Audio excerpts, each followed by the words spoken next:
Day 4 alone with my toddler. இதுவும் நல்லா தான் இருக்கு அப்படின்ற மாரி தான் இருந்தது. ரொம்பவே ஜாலியா இருக்கு திருத்தி கூட இருக்கிறதுக்கு. இன்னைக்கு நான் புரிஞ்சுக்கிட்ட விஷயம் என்னன்னா, குழந்தைங்கள பார்த்துக்கிறது கஷ்டம் இல்லங்க. மத்த வேலைகள பார்த்துட்டு குழந்தைய பார்த்துக்கிறது தான் கஷ்டம். ஆக்சுவலா வேலை செய்றது தான் கஷ்டம். குழந்தைங்க கஷ்டமே கிடையாது.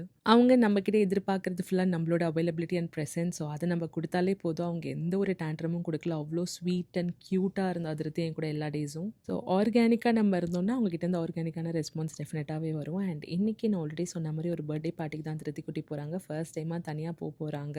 எனக்கு கொஞ்சம் பயமாவே தான் இருந்தது. அவ எப்படி மேனேஜ் பண்ணுவான்னு. Because it's a kids party. But நெறைய கிட்ஸ் இருந்தாங்க. இருந்தாலும் இவ கொஞ்சம் குட்டி பாப்பா தனியா அனுப்புறதுக்கு. இருந்தாலும் அவ கொஞ்சம் சோஷியலைஸ் ஆகட்டும் தைரியமா அனுப்பிச்சுட்டேன். நெறைய ட்ரெஸ் சூஸ் பண்ணிட்டு ஃபைனலா இந்த ட்ரெஸ் தான் பிக் பண்ணோம். அதுக்கு ஏத்த மாரி ஷூஸா அமைஞ்சது. அவளுக்கு ரொம்பவே பிடிச்சது இந்த ஷூஸ். அத போட்டு ஒரு ஃபோட்டோ எடுக்கிற போஸ் கொடுறீன்னா டிஃப்ரெண்டா ஆங்கிலா போஸ் குடுத்தா. இன்ஃபேக்ட் இந்த ஸ்டூல் அவ கிச்சன்லேருந்து எடுத்துட்டு வந்து அது மேல நின்னு தான் போஸ் குடுப்பேன்னு ஒரே அடம். அண்ட் ஃபைனலி கிளம்பலான்னு பிறகு அவளோட கிஃப்ட் பேக்க அந்த குட்டி பாப்பாக்கு நான் தான் எடுத்துட்டு போவேன்னு அவளே தூக்கிட்டு போனா. இன்ஃபேக்ட் நான் வரக்கூடாதுன்னு சொல்லிட்டு போயிட்டா.